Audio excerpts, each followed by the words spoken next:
Today, we are going down a bit of a rabbit hole. I mean, it's this incredibly specific, massive quest by one person to achieve something pretty wild. Absolutely. We're talking about finding the single best album of all time. Yeah, but forget the critics, forget Rolling Stone lists, all that. This is purely personal. We're looking at excerpts from Album Quest: The Search for the Best Album of All Time by someone called Greensterox, specifically their round one review so far. And what makes this so interesting, I think, is that it throws traditional music criticism right out the window. Yeah. It's totally subjective. It's like a tournament, right? Using their own record collection. Mm-hmm. Roughly 740 albums apparently pitted against each other since 2007. Yeah, a long time. So our mission today is really to unpack this personal World Cup of music, see who won, who surprisingly lost, and maybe why. Okay, so let's get into the mechanics first, because the system itself is, well, it's simple, but it dictates everything. Albums are put into random groups of 4. Right. The author listens to all 4 back to back, ranks them purely on that listen. Just based on that moment. Exactly. And only the top 2 move on. The bottom 2, gone. Sent packing, as they put it. That's it. Brutal. No safety net. And the timeline is just staggering. Oh, definitely. Started in 2007. This review we're looking at is from February 2014. By then, they'd only finished 187 groups. That's, 7 years for round one? Just for round 1 of 740 albums, it's so slow. Apparently, they actually started round 2 at the same time. Yeah, they mentioned that. To avoid finishing in, 2040 or something, which is kind of understandable. It really is. Okay, so that sheer scale, that commitment, it leads to the first type of winner, right? The volume kings. Exactly. The artists who just dominate because the author owns so much of their stuff and presumably likes it consistently. It's not just about one masterpiece. It's about having loads of albums the author rated highly enough to keep. When the undisputed champ there, even after losing a couple of strong albums early on, it's Iron Maiden. They got a massive 11 albums through to round 2. 11. Wow. That really shows a clear preference in the collection, doesn't it? Heavy metal focus, maybe. Seems like it. They set the bar for just sheer quantity of approved work. Okay, who's next? The Beatles, I imagine, must be up there. Yep, the Beatles snagged 9 spots in round 2, so still huge. 9 is impressive, but even then, the subjectivity bites, right? Oh, yeah, because iconic albums, things like Abbey Road, Let It Be, even Rubber Soul, they didn't make it. Knocked out in round 1, Abbey Road. Gone, which tells you a lot about the on-the-day judging. Definitely. And then there's a slightly more, maybe, modern Titan. Right. Eminem. Which is quite interesting. He got 7 albums through, and the notes say he actually beat Elton John in 3 different group battles, head-to-head. Eminem over Elton John 3 times. That's what it says. Suggests the author finds something really compelling or, I don't know, fresh in Eminem's work consistently. And there's still more Eminem to come, potentially. Apparently, yeah. Marshall Mathers' LP2 hadn't even been put in a group yet at the time of this review. Attention. Okay, so Volume tells one story. Lots of Maiden, Beatles, Eminem.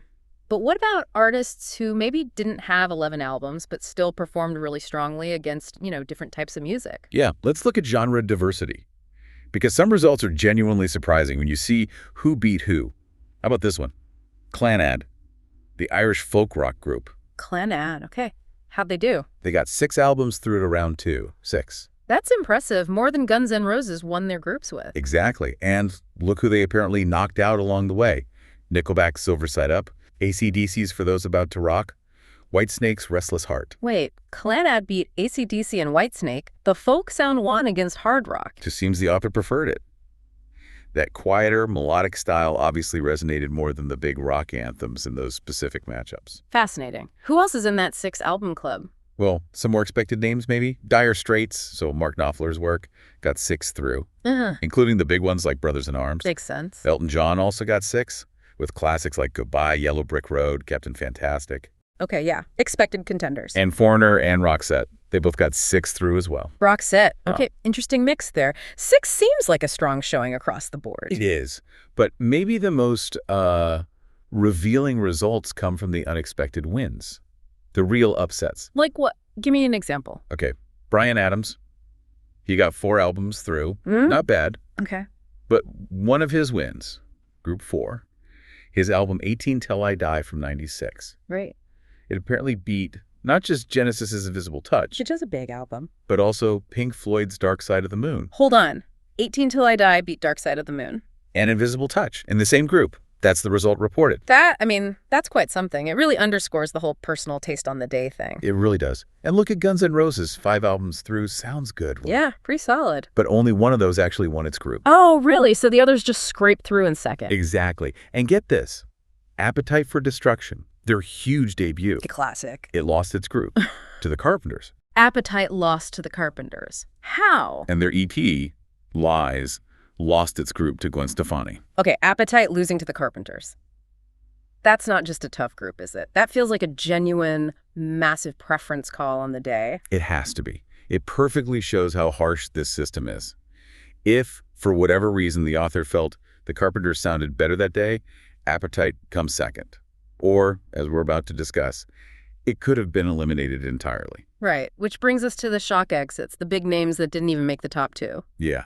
The author kind of defends this, saying if an album can't finish top 2, even in a hard group, well, evidence enough that it clearly isn't the best album ever. A tough line, but consistent with the Quest's goal. Still, some of these must have hurt. Oh, you'd imagine so. They do concede some albums just drew an extraordinarily hard group. So let's get into the really controversial ones. The justifications must be fascinating. Where do we start? How about the ultimate sacred cow, Pink Floyd, Dark Side of the Moon? Okay. We know it lost its group to Bryan Adams' 18 Till I Die. Who else beat it? Dire Straits making movies. So Dire Straits first, Bryan Adams second, Pink Floyd third or fourth, out. Dark Side of the Moon. Out. Beaten by making movies and 18 Till I Die. Wow.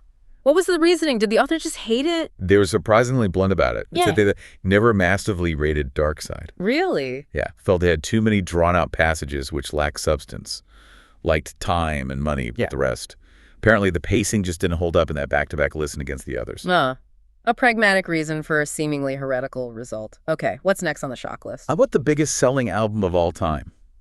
Michael Jackson's Thriller. Thriller got knocked out. Okay, who beat Thriller? Pink Floyd's Division Bell and Roxette's Look Sharp. Roxette again. Yeah. Beating Michael Jackson. The defense for this must be good. It's certainly a take. The author argued Thriller is mostly R&B standards, not actually written by Jackson. Said if you take out Beat It, Billie Jean, and the title track, it's just a nice collection of songs, nothing more. Ouch. Controversial. And then conversely, they found Roxette's mix of guitars and Marie Fredrikson's vocals on Look Sharp just far more interesting in that specific listening session. So originality and texture over global hits and cultural impact in that moment. That seems to be the logic, yeah. Bold. It fits the quest, though, finding the best album for repeat listening, not just the biggest. True. Okay, there was a third major shock exit mention. Nirvana. Never mind. The album that changed everything in the 90s. Don't tell me. It lost to Natasha Bedingfield and Nelly Furtado. Yeah, mine lost to Natasha Bedingfield and Nelly Furtado. Right. Okay, why? Dynamism, or lack thereof, apparently. Yeah.